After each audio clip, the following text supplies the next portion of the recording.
If you're looking to eat the most anti-inflammatory foods, this video is for you.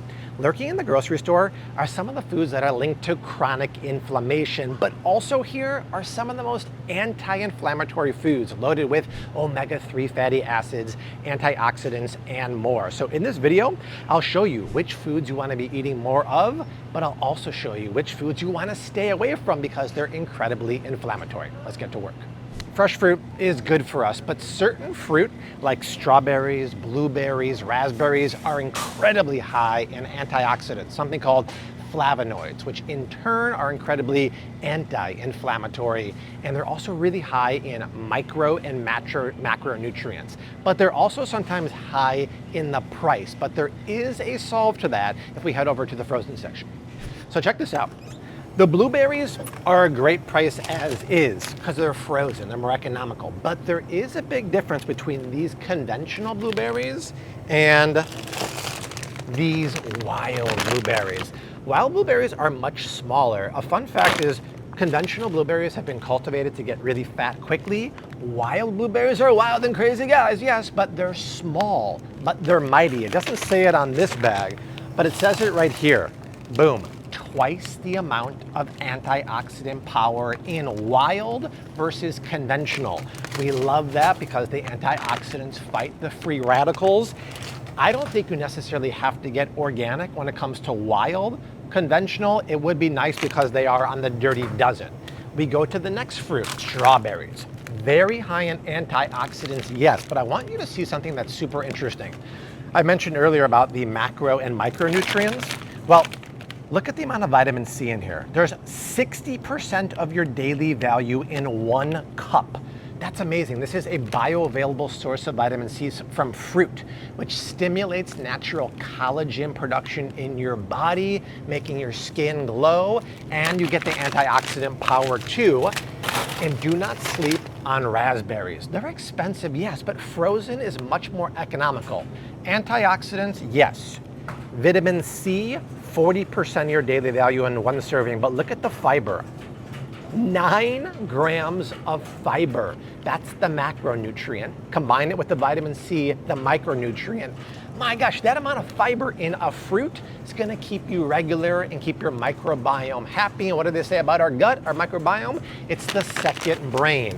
So these berries are incredibly antioxidant, amazing at fighting free radicals, and because you come to the frozen section as opposed to the fresh, you're saving much, much money. On the wall behind me are some of the worst oils for inflammation and some of the best anti-inflammatory cooking oils. The problem is, the majority of us watching right now grew up with oils like this: canola, veggies, soybeans, sunflower, and unfortunately, most of us still use these cooking oils today. I'm gonna tell you briefly why they're so darn inflammatory. Number one, it's so criminal that they all look the same. Look, it doesn't matter if it's corn, veggie, or soybean, they're all the same golden color, which is so unnatural. These seed oils, which have been in the news a lot the last couple years, but I've been talking about them for 8 years, they're industrial lubricants that have been turned into cooking oils. But by the time they make it into this bottle, they've been processed to death, heated to death, deodorized to death, and they're literally rancid, AKA oxidized. So it's full of the free radicals that destroy the cells in our body. And the problem is, you can be like, okay, Bobby, I'm not gonna use this anymore. I'm gonna use what you talk about in a second. But the problem is, almost 98% of the stuff in the middle aisle of the grocery store has these darn ingredients. So here's some almonds, incredibly healthy, right? Cooked in canola or safflower or sunflower. Yummy French fries that are frozen, cooked in canola or sunflower. Coffee creamer made of oats laced with sunflower oil or jasmine rice, right? How bad can that be? Well, it's cooked in canola or sunflower oil. Why do they do this stuff to us? Must be the money. It's all about cheap industrial oil. So we don't want those. We want to be afraid of them and be careful. So what do? Well, I love Super Targets because they have an amazing fat selection. Extra virgin olive oil, ghee, grass-fed beef tallow, single origin extra virgin olive oil. I'm gonna give you the swaps in 1 second, but One of the best oils we can eat for inflammation is extra virgin olive oil. It is very high in antioxidants called polyphenols. In fact, there's one in there called oleocanthal, which mimics ibuprofen for reducing inflammation. But extra virgin is nice, but do you see what I see right here? See where it says early harvest? Early harvest olives have higher polyphenols, higher antioxidants because they're picked sooner. And this brand actually is one of the brands I use at home. It's fantastic. So you want to go with any single origin extra virgin olive oil. Just since we're here, I can see Costa Rica, Partagna from Sicily. Now, what do you do, Bobby, when you want those swaps for canola or soybean oil? Avocado oil. This is avocado oil from Mexico. It's anti-inflammatory and it's a 1-to-1 swap for canola oil. Even if a baking recipe calls for canola oil, use avocado oil. It is not processed to death and loaded with free radicals. It's the opposite. Fourth and heart ghee. This is grass-fed ghee, and this is epic grass-fed beef tallow. But wait a second, they've told us that saturated fats are bad for us. No, certain saturated fats are bad, but these are healthy saturated fats that our grandpappies and grandmas were cooking with back in the day. It's absolutely delicious. And another saturated fat that's good for you is right here. Virgin coconut oil, a great swap to butter if you don't want to use butter for baking. Really, really good. So all the answers are in front of us. The problem is we just have to get away from the industrial seed oils, look at products that have the seed oils, and look for the better swaps that are anti-inflammatory. If you make that one swap of all the things you pick up in this video, this one swap will go 90% of the way to reducing inflammation. Quick break from the video to talk about today's sponsor, Seed Probiotic, which by the way has been at Target for quite some time.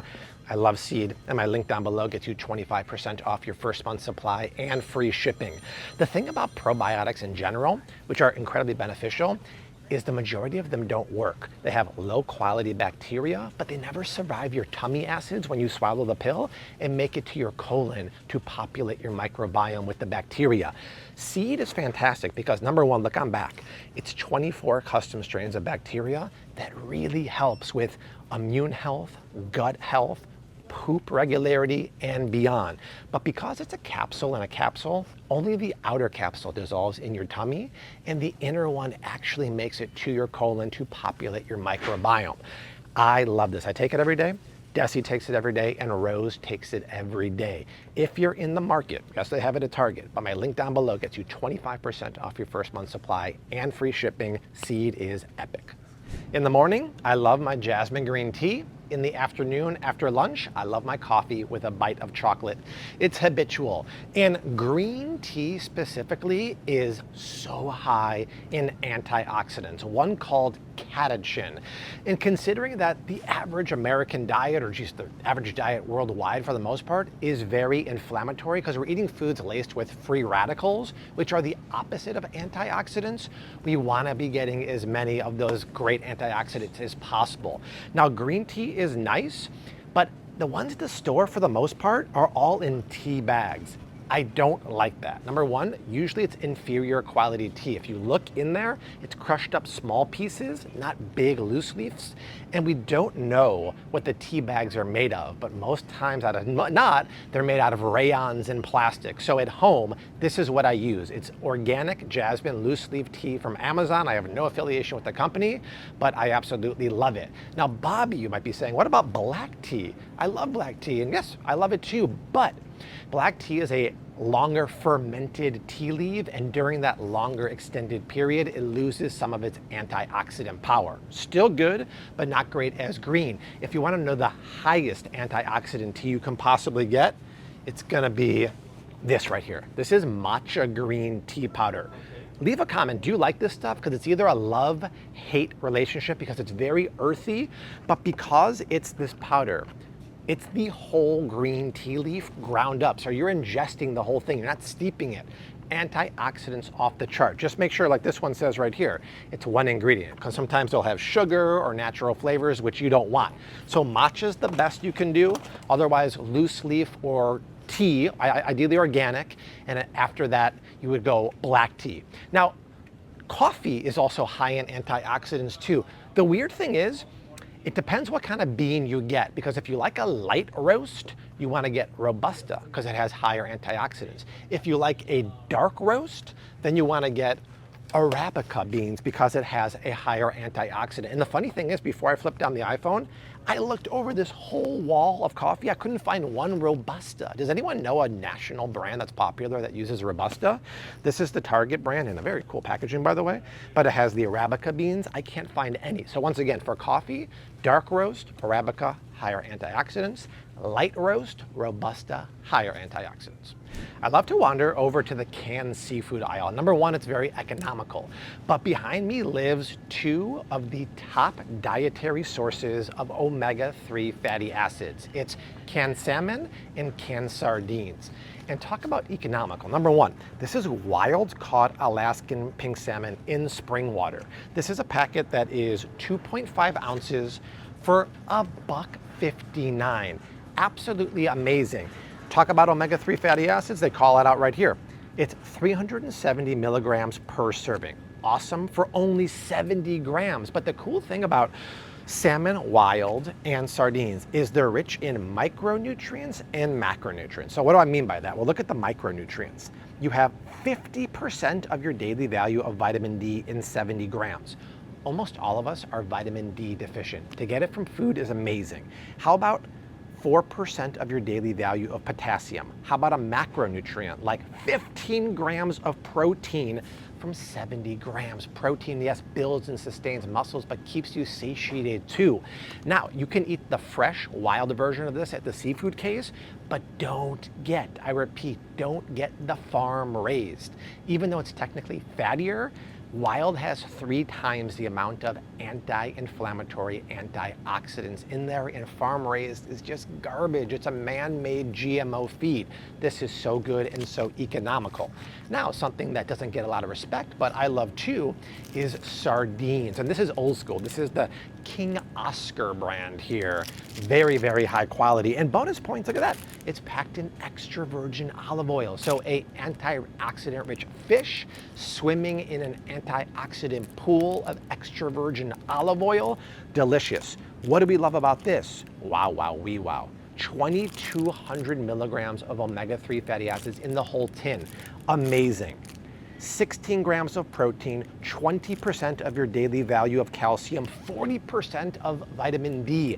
This stuff is incredibly nutrient dense and anti-inflammatory. You put this on a good avocado toast with whole grain sprouted bread. Absolutely fantastic at getting the protein, the vitamins, and the anti-inflammatory omega-3s. And it's economical, my friends. High five, that's a win. There you have it, my friends, the top 5 most anti-inflammatory foods that we can eat, and equally important, some of the most inflammatory foods that live in the grocery store that we're consuming on a daily basis. That is it. If you want to see more videos like this, leave a comment down below, like, subscribe, share. We're dropping videos like this every single week of the year, but I will see you soon. Hashtag keep on cooking. Mad love and peace.